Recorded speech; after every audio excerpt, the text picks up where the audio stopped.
Please like, share and subscribe. Mazaka ఈ movie గురించి ఒక్కలు చెప్పాలంటే స్కిప్ చేసేయడం చాలా బెటర్ భయ. అసలు కొన్ని ఎలిమెంట్స్ కూడా వర్కౌట్ కాలే, అక్కడక్కడ కొన్ని కామెడీ సీన్స్ అయితే వర్కౌట్ అయ్యాయి. అది తప్ప నుంచి ఇంకా మూవీలో చెప్పుకోవడానికి అయితే ఏది లేదు భయ. ఫస్ట్ ఆఫ్ ఆల్ కథ కూడా చాలా రొటీన్ కథ అని చెప్పొచ్చు. ఇది ఎప్పుడప్పుడు ఒక 10 years బ్యాక్ వచ్చింటే వర్కౌట్ అయ్యే మూవీ ఇప్పుడు వచ్చి చాలా బ్లాక్ బస్టర్ హిట్ అవుతుందని అని ఎలా అనుకున్నారు నాకైతే అర్థం కాలే. తిరువన్నకునేరు గారి డైరెక్షన్ అంటే నేనైతే కొంచెం ఎక్స్పెక్ట్ చేసేపోయా, కానీ ఈ మూవీలో మొత్తం ఫుల్ డిసప్పాయింట్ చేసాడని చెప్పొచ్చు.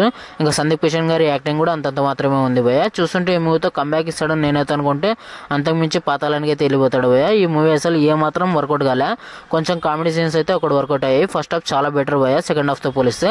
సెకండ్ హాఫ్ అయితే తలనొప్పి వచ్చేసిందని చెప్పొచ్చు. ఫస్ట్ హాఫ్ చూసి బయటకు రావడం చాలా బెటర్ మూవీ అయితే స్కిప్ చేసి పడేయండి. ఇంకా సాంగ్స్ కూడా ఏ మాత్రం ఎక్కలేదు భయ.